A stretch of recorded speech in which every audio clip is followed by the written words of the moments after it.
Hi everyone, welcome back to my channel. हमारी boarding हो चुकी है डे 2 इन मथुरा। यहाँ से हम जाएंगे वृंदावन।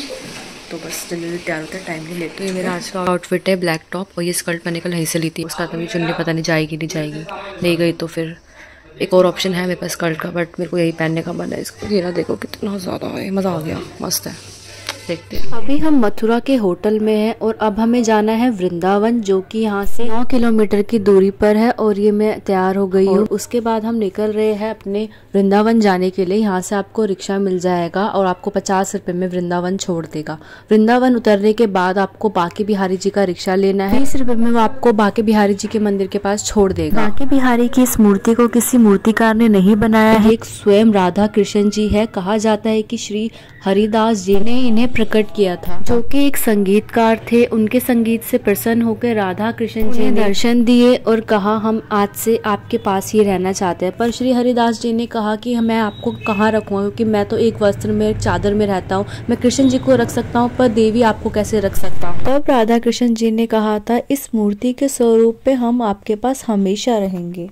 दर्शन करने के बाद अब हम जा रहे हैं राधा वल्लभ जी के मंदिर के यहाँ। राधा वल्लभ मंदिर बिल्कुल बांके बिहारी के पास ही है। इनके दर्शन तो दुर्लभ है, क्योंकि कहा जाता है राधा वल्लभ दर्शन दुर्लभ। आत्मदेव नाम के एक व्यक्ति थे जो शिव जी के काफी बड़े भक्त थे। उन्होंने एक बार महादेव को कहा था कि आप अपने हृदय की सबसे प्रिय चीज मुझे दीजिए। तब शिव जी ने उन्हें राधा वल्लभ अपने हृदय से निकाल कर दिए थे।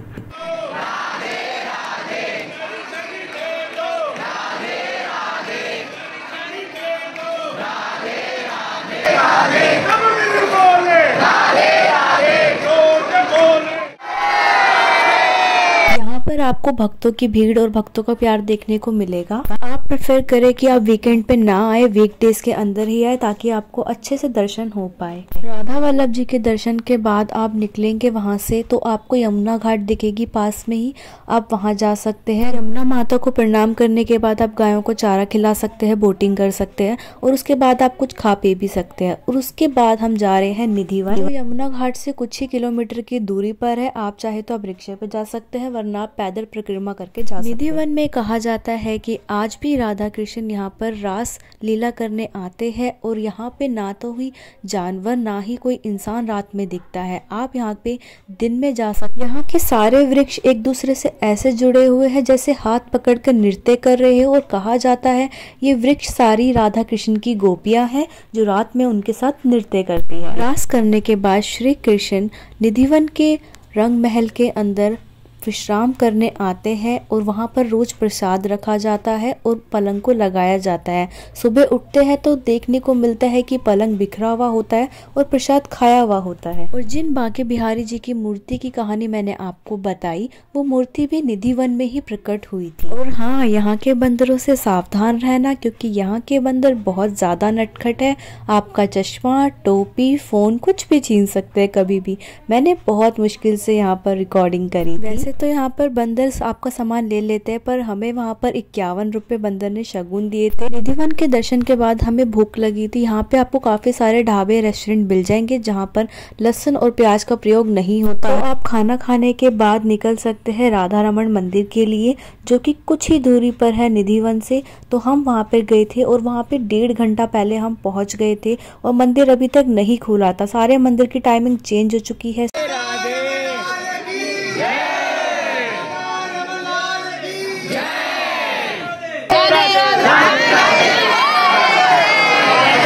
राधा रमन जी की मूर्ति स्वयं प्रकट हुई थी। पाल भट्ट जी ने इन्हें एक विग्रह के रूप में प्रकट किया था। और आपको जानकर हैरानी होगी, इस मंदिर में कभी भी माचिस का प्रयोग नहीं होता है। करीब 500 सालों से प्रज्वलित अग्नि के द्वारा ही सारे कार्य किए जाते हैं, जैसे कि रसोई के कार्य और अनेक कार्य। राधा रमन से निकलने के बाद हमने रिक्शा लिया और वहां से हम गए थे सीधा इस्कॉन मंदिर। यहाँ पर बलराम जी और श्री कृष्ण की काफी सारी स्मृतियां हैं। यहाँ पर ना केवल आपको इंडियन लोग, बहुत सारे यहाँ पर आपको फॉरेनर्स भी दिखाई देंगे जो कि भजन कीर्तन कर रहे होते हैं।